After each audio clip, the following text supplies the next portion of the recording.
Restoration Nation, this is Pastor Steve Harris coming to you from my kitchen table he's not really a guest, he's a dear friend and brother, JP3, also known as Jason Patterson III, who is joining me today here for the grind. So you may hear some sound effects in the background. It's my dogs. My Great Dane right now is eating finally. She doesn't eat her breakfast if it's not done right. And my border collie, he decided to do a little picky at times too. So anyway, thanks for joining me, Jason. Really appreciate it.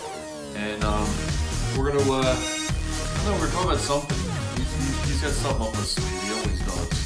So, JP3, what do you got, man? We're going to talk about differing opinions. Different, oh boy. You know, me and you boy. have different opinions. Mm. Actually, since Jason and I have gotten to know each other, we have even more differing of opinions. But that's okay.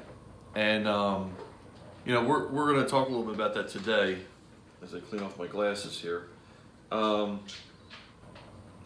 Whether you're a church plant or an entrepreneur, and all of a sudden you're the quote-unquote boss, there's a big shift, especially if you've worked for somebody before for a long time. You know, and all of a sudden now you are the one that's in the position of power, if you would. And for me, I know, Jason, I've worked, because I'm older than you, I've been in the you know, business industry for a long time. It's been like over 25 years. I know that you've been working for people in your younger years as well. 20 years, so. Yeah, so Jason used to work for a company called FYE, which is it was like a retail, what still is? Music.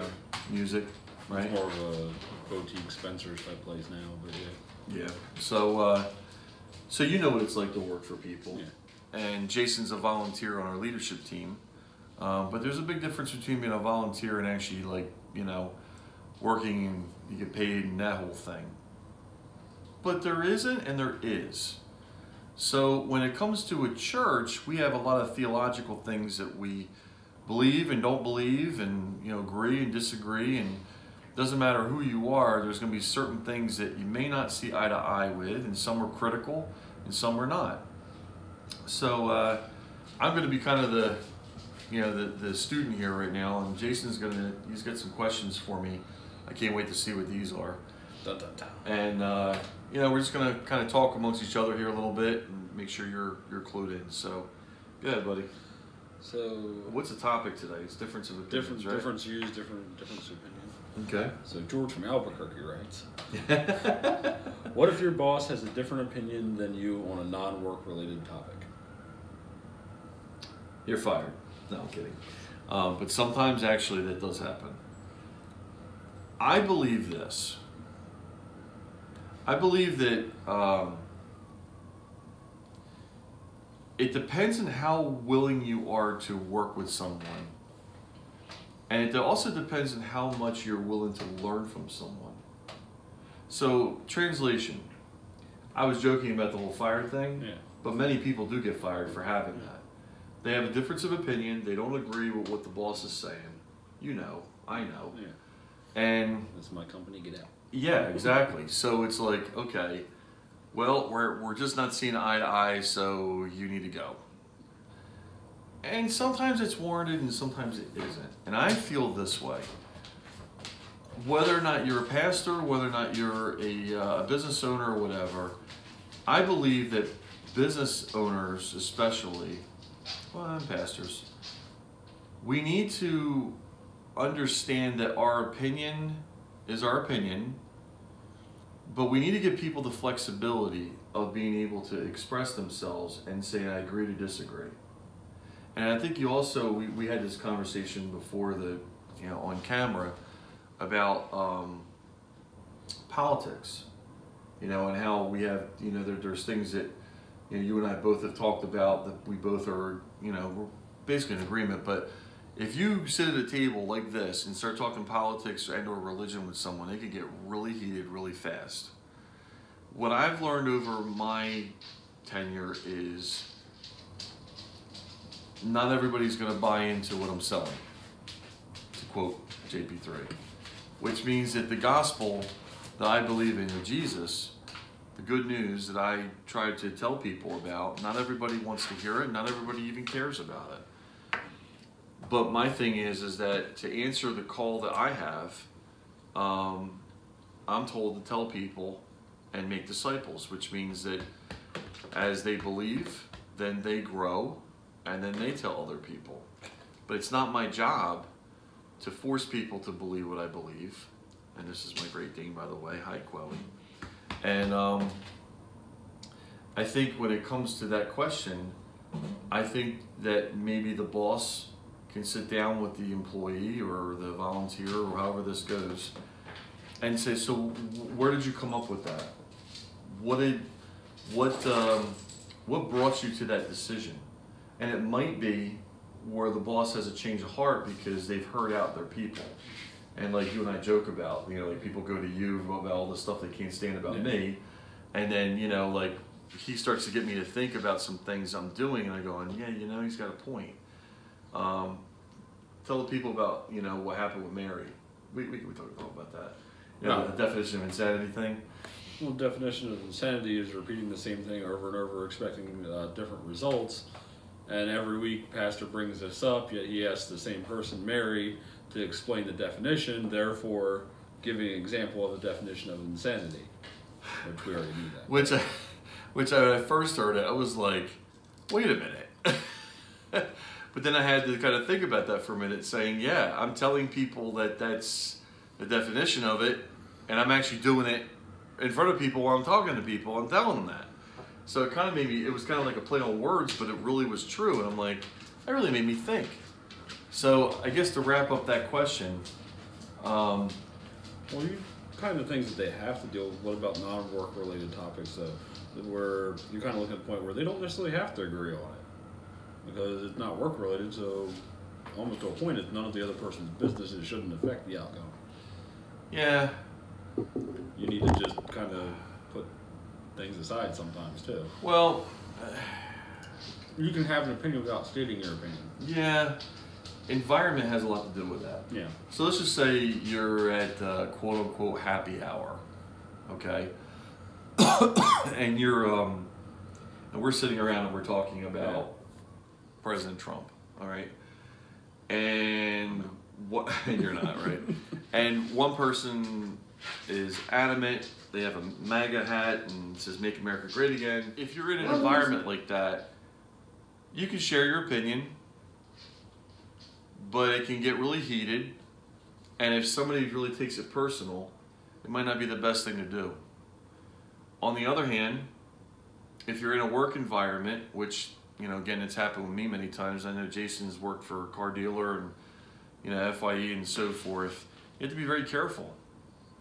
Because I remember working across from someone in a cubicle, and all day long, all they did was talk about Hollywood.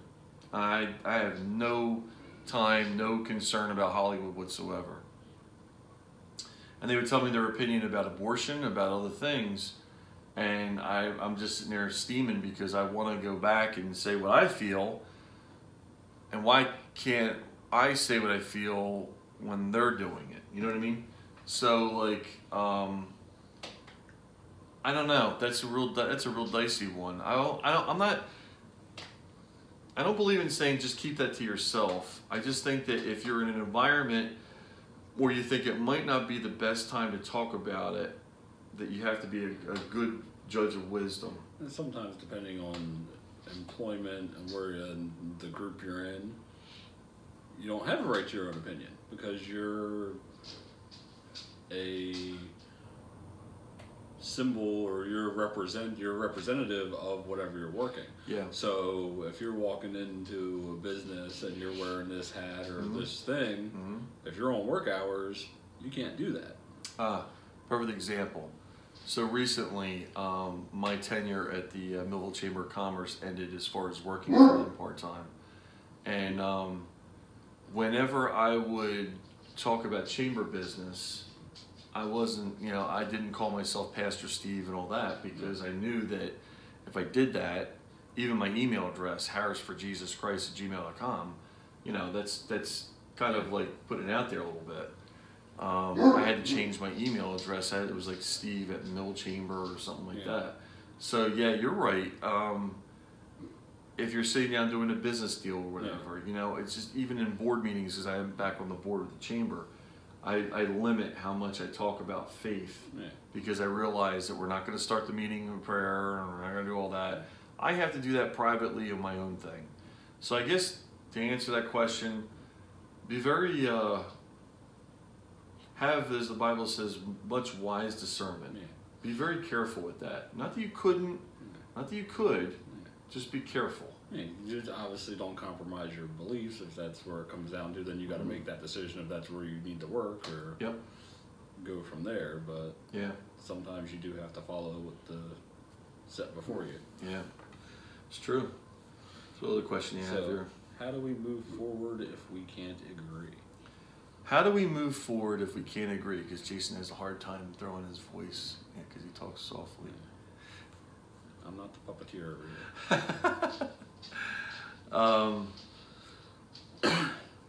Talk softly, carry a big stick. Yeah, that's Teddy Roosevelt.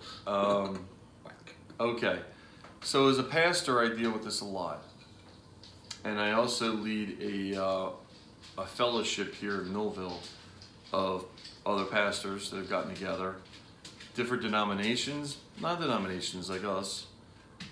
And if I went around the table and asked them a question, I guarantee you I'd get 12 to 15 different answers about one subject.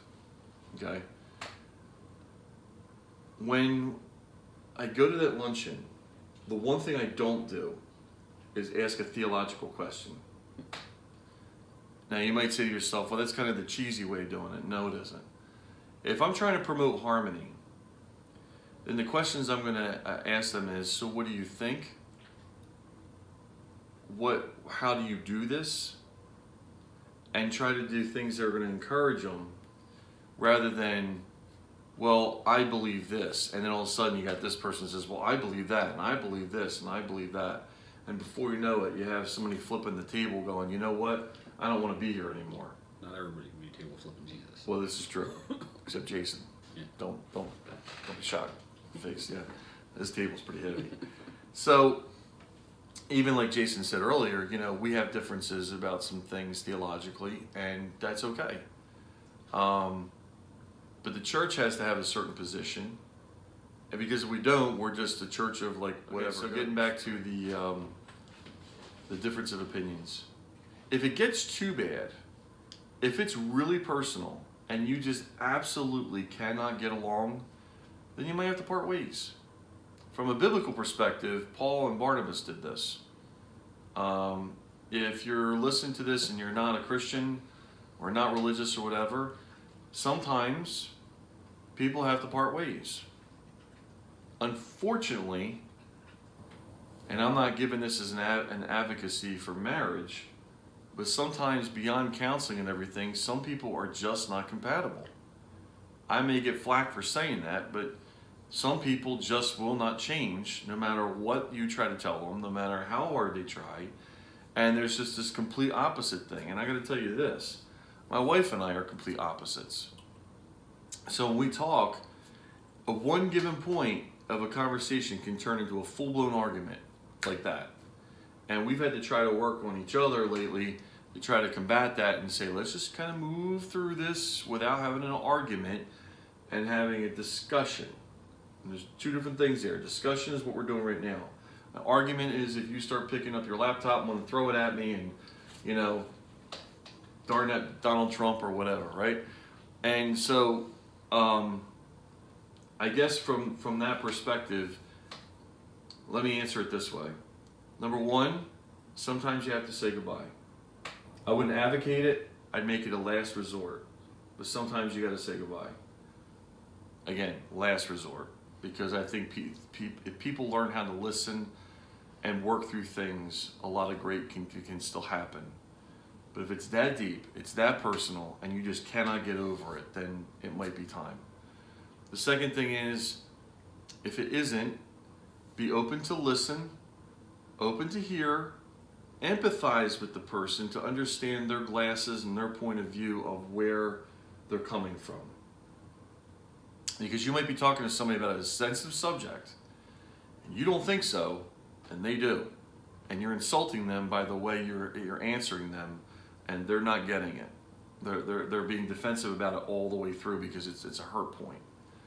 And the third thing is, the other person, if there's a mutual disagreement, but a willingness to continue to move forward because it's not a showstopper, then I would actually vote for that one first. The 12 disciples, again going to the Bible, if we're talking to Christians here, they all had their differences about how they felt about Jesus, and you could see it through the Bible. But they all still got along. They all still had to do what they had to do because that's what Jesus encouraged them to do. So let's just say you're not religious, okay? What would you rather work in?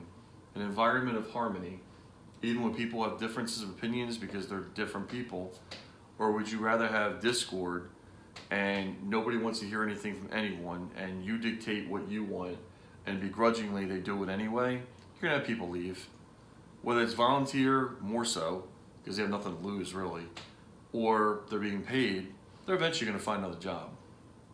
So I hope that answers the question, Jason, but to kind of wrap that whole thing up along with this, I've been in environments, and I know Jason has too, where your opinion doesn't count. The boss says the final say. You do what you're told, and if you don't, you lose your job. I understand the premise behind it. I think it's awful. I think it's terrible. We've done it in schools where we say, you don't pass the test, you fail. But all you did was learn how to amass facts to spit them back out just to get to the next level. Instead of being able to think critically, instead of being able to think for yourself, use the gifts, people learn things differently and so forth. I think it's more of a challenge for leadership to work with people of different backgrounds and different opinions than it is for everybody to be a robot and like we're sitting at this table and we have our meetings and say, and everybody looks at me and goes, yes, Pastor. Okay, Pastor. Whatever you want, Pastor. I don't think that's ever. But that's why I love these guys so much because Jason is one of three. Well, there's actually a total of 5 of us. And when we get together and we talk about things at the church, we all have our different backgrounds or different opinions. And through all that, we somehow find a way to get things done, which is amazing. So, kind of wrapping it up. If I could encourage everyone, Jason and I are living proof. Jason and I are born of different generations, and I've learned a lot from this young man, and I hope he's learned some stuff from me. But at the same time, that the Bible says iron sharpens iron, again, if you're a Christian, which means that, when you both come together and try to learn from one another, then you start learning things about yourself. And then you also learn how to lead. And I've had moments, especially in this last year, where I've had to really back off some stuff that I realized I was chasing people away. And so you can't rule with an iron fist. If you want to do it, good luck. But that's not going to get it done. I know I don't like it, so why would I impose it on all my leaders? Why would I impose it on the board at the chamber?